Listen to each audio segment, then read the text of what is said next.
अब तो भाई अमेरिकी कोर्ट ने भी इस बात का स्पष्टीकरण कर दिया कि ये जो तुम कर रहे हो ना, ये बिल्कुल गलत है और जो भारत के खिलाफ टैरिफ पर टैरिफ लगाए जा रहे हो वो बिल्कुल बेतुका है और बेबुनियाद है। ऐसी कार्रवाई किसी भी देश के साथ नहीं करनी चाहिए, क्योंकि ऐसे करने से दूसरे देशों के साथ हमारे जो संबंध है, व्यापारिक साझेदार हैं, वो मिट सकते हैं। हमारी जो रणनीति वो मिट सकती है, फॉरेन पॉलिसी है वो मिट सकती है और दूसरा देश हमारे लिए व्यापार के रास्ते बंद कर सकता है। बहुत कुछ चल रहा है इस वक्त जियो पॉलिटिक्स में और अमेरिकी कोर्ट ने जिस तरह डोनाल्ड ट्रंप को लताड़ा वो देखना बनता है। देखो खबर सामने आ रही है, अमेरिकी कोर्ट के सामने बहाना बनाने में जुटे ट्रंप और जोड़ रहे हैं कई दस्तावेज। भारत पर टैरिफ लगाने को लेकर बोले जरूरी था वरना हम भी ये करते। देखो अमेरिकी राष्ट्रपति डोनाल्ड ट्रंप ने गुरुवार 4 सितंबर 2025 को सुप्रीम कोर्ट में संघीय अदालत के उस फैसले को चुनौती दी जिसमें कहा गया था कि अमेरिकी राष्ट्रपति को विदेशी आयात पर टैरिफ लगाने का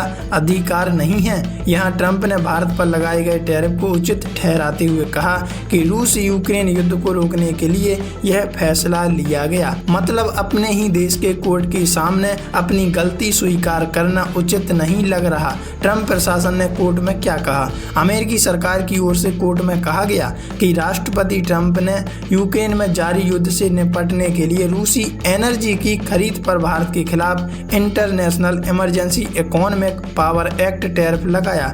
यह युद्धग्रस्त देश में शांति के प्रयास के तहत लिया गया कदम है। उन्होंने कहा कि राष्ट्रपति के पास इमरजेंसी पावर का इस्तेमाल करने का अधिकार है, इसमें कोर्ट भी हस्तक्षेप नहीं कर सकता। ट्रंप के खिलाफ अपील में कहा गया टैरिफ वाले फैसले से विदेश नीति खतरे में आ गई है। दूसरे देशों के साथ वार्ता पर अनिश्चितता की स्थिति बन गई है। इससे पहले से तय किए गए फ्रेमवर्क डील और वार्ता खतरे में है। ट्रंप को लगने लगा हार का डर। यह बात ऐसे समय में आई जब डोनाल्ड ट्रंप ने कहा कि यदि अमेरिका एक मुकदमा हार जाता है तो उसे यूरोपीय यूनियन, जापान और दक्षिण कोरिया सहित अन्य देशों के साथ किए गए व्यापार समझौते को रद्द करना पड़ सकता है। उन्होंने चेतावनी दी, इस हार से अमेरिका को बहुत अधिक नुकसान उठाना पड़ेगा। उन्होंने कहा कि हमने यूरोपीय यूनियन के साथ एक समझौता किया है जिसके तहत वे हमें लगभग $1 ट्रिलियन दे रहे हैं। मुझे लगता है कि हमें उन्हें रद्द करना होगा। हमारे देश के पास फिर से और अधिक समृद्ध होने का